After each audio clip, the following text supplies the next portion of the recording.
Hi, I'm Ted Morrissey, and this is a video for my advanced creative writing course at Southern New Hampshire University.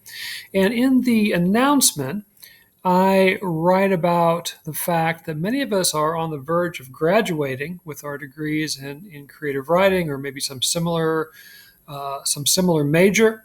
Maybe some of us are thinking about going on to pursue perhaps an MFA or even a PhD in creative writing eventually. But for a lot of us, this is kind of the end of the trail in terms of our academic activities focused on creative writing and so forth. And so that means after we graduate, if we're going to continue to keep writing, it's going to be largely on our own volition that we do that, right? We're going to have to be self-motivated. We're going to have to look at our work and make some decisions on our own. You know, what's effective and what isn't effective, and if it isn't effective, how do we fix it? In other words, we're not going to be having instructors and peers reading our work and giving us advice and giving us encouragement and those kinds of things. Now, some people join writers groups, and so they get some of that camaraderie and some of that encouragement from fellow writers. I've never been particularly fond of writers groups. For one thing, they tend to be made up of writers from wholly different, perspectives. So you get together with four or five people, and one person writes westerns, and somebody else writes romances, and somebody else is a language poet, and so you can't really share very equally and very effectively, what you're working on because it's so different from what everyone else is working on. All right, so keeping that focus and continuing to produce work after we graduate with a degree, that's one obstacle. Another obstacle is the fact that when we take courses in college, we tend to focus on smaller kinds of projects. As fiction writers, we learn how to create short stories. As creative nonfiction writers, we create essays. As poets, we focus on individual poems. Screenwriters and dramatists focus on shorter work, shorter scenes, and so on. But when we get out into our own world, beyond graduation, we probably want to write novels and whole collections of poems, and we want to write full-length screenplays and so forth.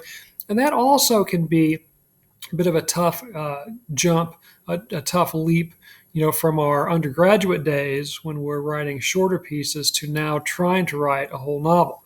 In the article that is part of your module and that I reference in the announcement, George Saunders, the writer and teacher of writing himself, spoke in his lengthy essay, What Writers Really Do When They Write, about this process. And I just want to read a little bit from his article. And again, there's a link in the announcement to the whole article, which I definitely encourage you to take a look at.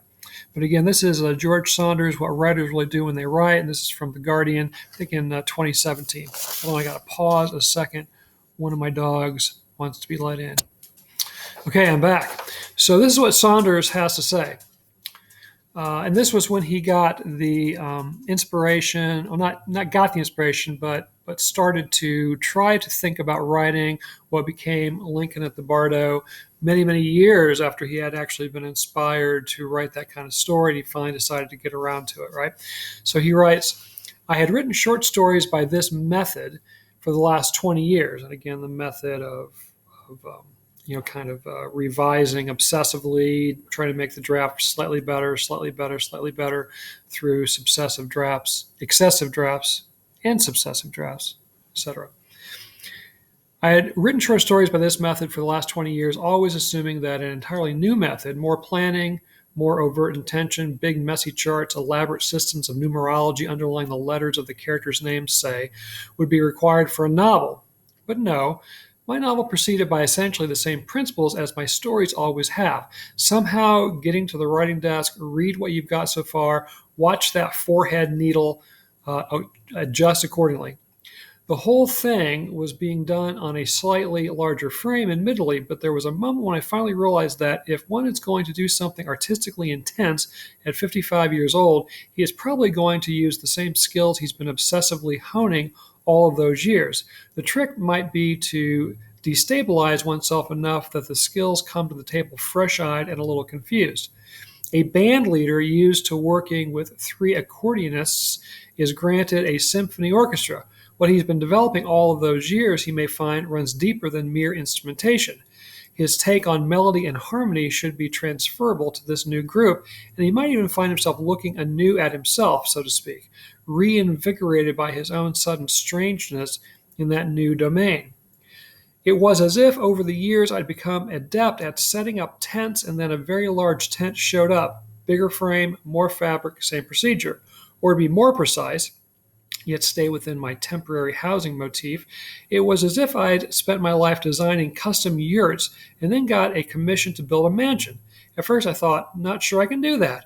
But then it occurred to me that a mansion of sorts might be constructed from a series of connected yurts, each small unit built by the usual rules of construction, their interconnection creating new opportunities for beauty. And I think that's a really great point. It's one I actually wrote about myself fairly recently for an anthology that's being produced by a conference on the short story in English, but they asked us the very open-ended question, us meaning the participants in this conference and the contributors to this anthology. They asked us, why the short story? And what I ended up responding to that very open-ended question was that the short story is the basic unit, meaning that even a novel, even a really, really long novel, is made up of these short units. Sometimes we call them chapters, sometimes we call them sections, whatever it might be.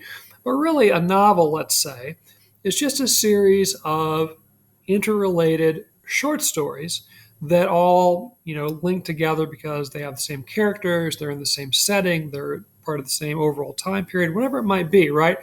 And I think the same is true of every major creative work, that it's made up of these incremental, smaller parts that we are used to dealing with, and now we are just finding a way to sort of connect them together.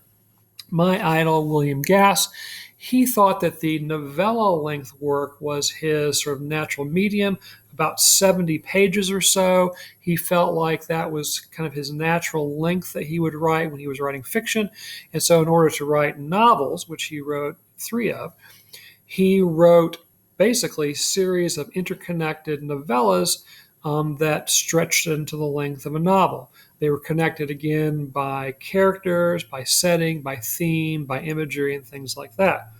So I think when we're on our own, after we graduate and maybe we've been writing nothing but stories or individual poems or brief scripts or whatever it might be, and we want to sort of graduate, so to speak, to longer works, a whole novel, a whole collection, a whole screenplay, we want to think of it as just really bringing together those smaller incremental units, but connecting them somehow or another, again, through character, through setting, through theme, or whatever it might be.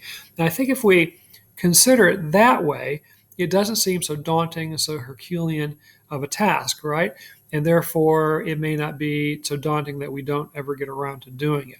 All right, so I'm going to stop there, and I'd be interested to know what you think about this.